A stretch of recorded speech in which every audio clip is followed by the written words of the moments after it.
1900'lerden günümüze kadar bölgede 58 büyük çatışma ve savaş yaşanmıştır. Bu çatışmalarda milyonlarca insan hayatını kaybetmiş ve yaralanmıştır. Örneğin, sadece 2021 yılında Orta Doğu'da 26.270 savaşla ilgili ölüm kaydedilmiştir. İsrail ve Filistin arasındaki çatışmalarda ise 2023 yılı itibarıyla Gazze'de 42.924 kişi hayatını kaybetmiş ve 100.833 kişi yaralanmıştır. Bu rakamlar bölgedeki çatışmaların ne kadar yıkıcı olduğunu gözler önüne sermektedir. 1979 yılı İran ve İsrail arasındaki ilişkilerde büyük bir kırılma anı oldu. 1979'da İran'da İslam devrimi gerçekleşti ve Şah devrildi. Ayetullah Hümeyni liderliğindeki yeni İslam Cumhuriyeti, İsrail'i gayrimeşru bir devlet ve Batı emperyalizminin bir sembolü olarak görmeye başladı. Bu, iki ülke arasındaki dostane ilişkilerin sona ermesine ve düşmanlığın başlamasına neden oldu. İran, devrimden sonra İsrail'i bölgedeki Filistin direnişine karşı bir tehdit olarak görmeye başladı. İsrail'in Filistin topraklarını işgal etmesi ve Filistinlilere yönelik politikaları İran tarafından insan hakları ihlali olarak değerlendirildi. Ayrıca İsrail'in bölgedeki askeri operasyonları ve saldırıları İran'ın güvenliğini tehdit eden unsurlar olarak görüldü. İran, İsrail'in bu politikalarına karşılık olarak Hizbullah ve Hamas gibi gruplara destek vermeye başladı. İsrail ise İran'ın artan bölgesel etkisini ve nükleer programını büyük bir tehdit olarak görmeye başladı.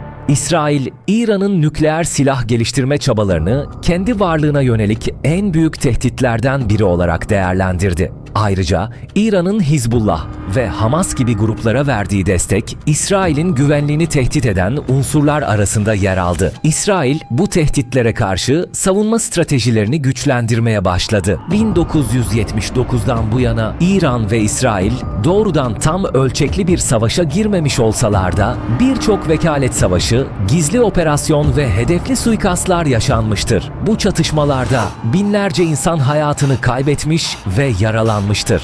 Örneğin 2006 Lübnan Savaşı'nda yaklaşık 1200 Lübnanlı ve 160 İsrailli hayatını kaybetmiştir. 2008 ile 2009 Dökme Kurşun Operasyonu'nda ise yaklaşık 1400 Filistinli ve 13 İsrailli ölmüştür. İsrail artan gerilimleri değerlendirerek bir sistem yapmaya karar verdi.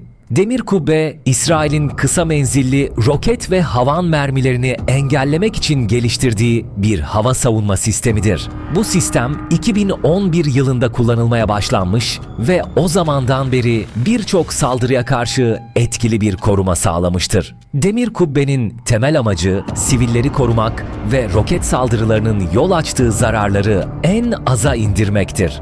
Demir Kubbe, radarlardan gelen verileri kullanarak havadaki tehditleri tespit eder ve değerlendirir. Eğer bir roket veya havan mermisi sivillere zarar verebilecek bir bölgeye düşecekse, sistem otomatik olarak karşı bir roket fırlatarak tehdidi havada imha eder.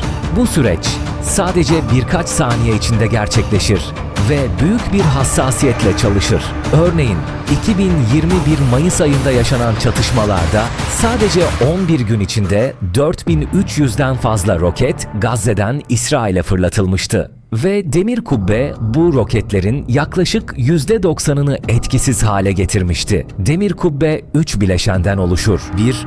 Tespit ve takip radarı, 2 savaş yönetimi ve silah kontrol sistemi, 3 füze ateşleme üniteleri. Demir Kubbe sistemine katkıda bulunan önemli şirketlerden 3 tanesi İsrail merkezli savunma ve yazılım şirketleridir. Bir tanesi ise Amerika merkezli savunma teknolojisi şirketidir. İran ve İsrail arasındaki gerilim, Orta Doğu'daki dinamikleri sürekli olarak değiştiren karmaşık bir durumdur.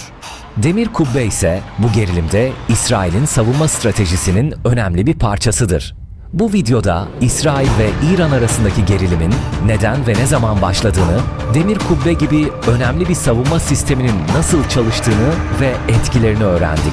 Eğer bu video hoşunuza gittiyse beğen butonuna tıklamayı ve kanalımıza abone olmayı unutmayın. Gelecek videolarda birlikte daha fazla keşif yapacağız. Kendinize iyi bakın ve güvenli kalın. Burası İnovasyon Merkezi.